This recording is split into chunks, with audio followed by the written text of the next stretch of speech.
gradually a people destroy the beauty of nature and society that God has endowed them with. Okpameri people have been destroying their culture and, sending their language into extinction so that when we go out, our identity is not known.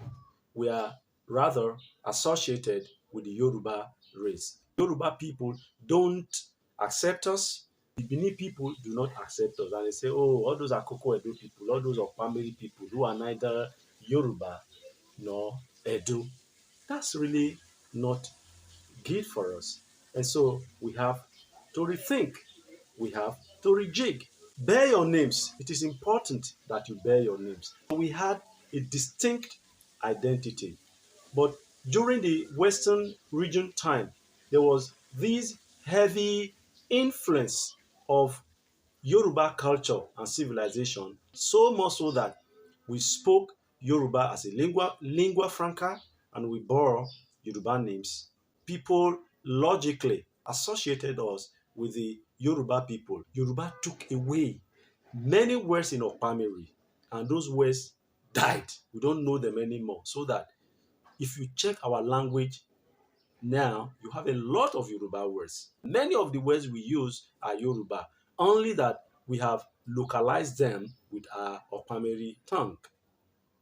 Now, the fear, the challenge, the threat are English and Pidgin.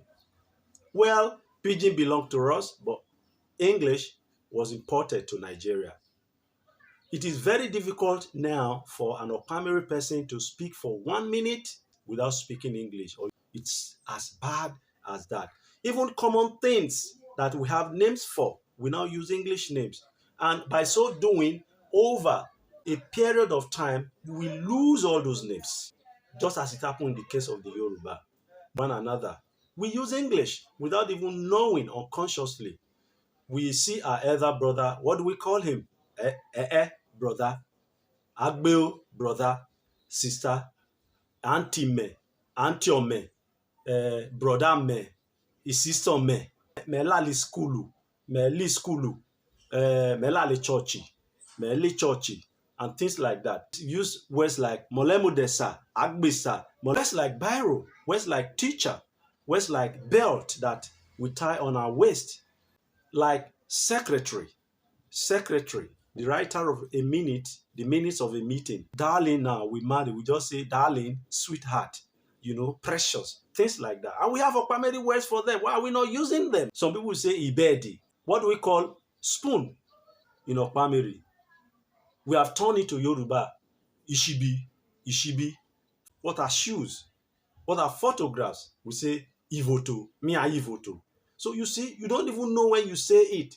And we have words for them. Why do you say brother when you can simply say oriome?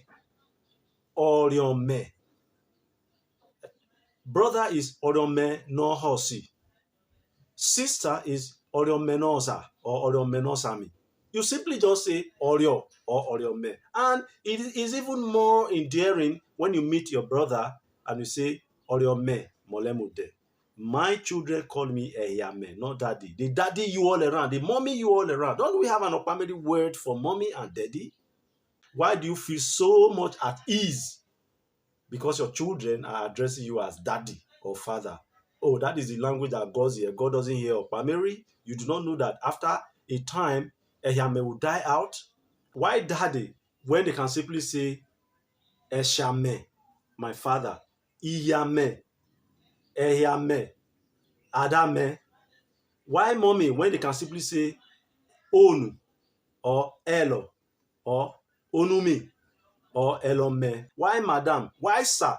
When you can just say ehiamana, molemude, iyiamana, molemude, ordio, molemude, and it's even more endearing. If you hear a typical Okpameri elder, if you greet her, if you greet him, he's going to use an endearing Okpameri word to reply to your greeting. He will say, hey, omo-me, ehima usemini, agbomani, omo-me pa. And things. Is it church?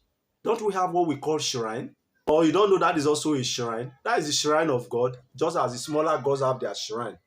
The shrine that men have built for God today, which we call the Almighty God, are churches and mosques. Are a teacher. It's not a teacher. We have a word for it.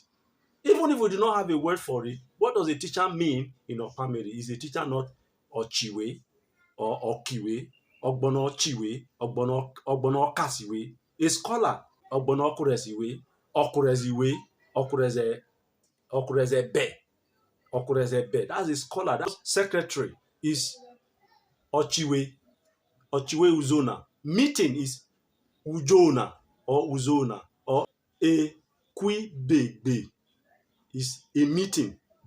Ekwikemegbe is meeting. Ekwikamagbe is meeting. Not Ikpade. Don't allow your language to go into extinction. The moment you allow your language to go into extinction, you are also going to go into extinction. You will not have an identity. It is because Okpameri is still alive. That is why you still have an identity. The moment you kill it, the moment it is dead, you have nowhere to belong to. You go and get lost like some of our people who bear Yoruba have got lost among the Yoruba people. Some are in Okene, some are in Kogi. You may not know a lot of our family people. They are there. They are all over. So no connection with our root. We have good names. Look for the meaning. Some of the meanings of our name we have forgotten as a result of this habit and practice. Look at all Okpameri towns and villages. Do we bear Yoruba names? How many Okpameri villages bear Yoruba names or English names? Check them. Apart from Ibilo and where again? Apart from Ibilo and Ayegule. Ayegule has Osi. Ibilo wasn't Ibilo, it was Azane. More persons came from the Yoruba land and named that place Ibilo, and the white people recorded it as Ibilo. Ajane now Ibilo. Azane. So no Okpameri village ever had a Yoruba name. Check it even now. Imoga is not a Yoruba name. We proudly say Omobomamiri because it is actually Omaboga, which the English tongue changed to Imoga. Why are we not keeping to that culture? So share, like, and subscribe. Keep your history alive.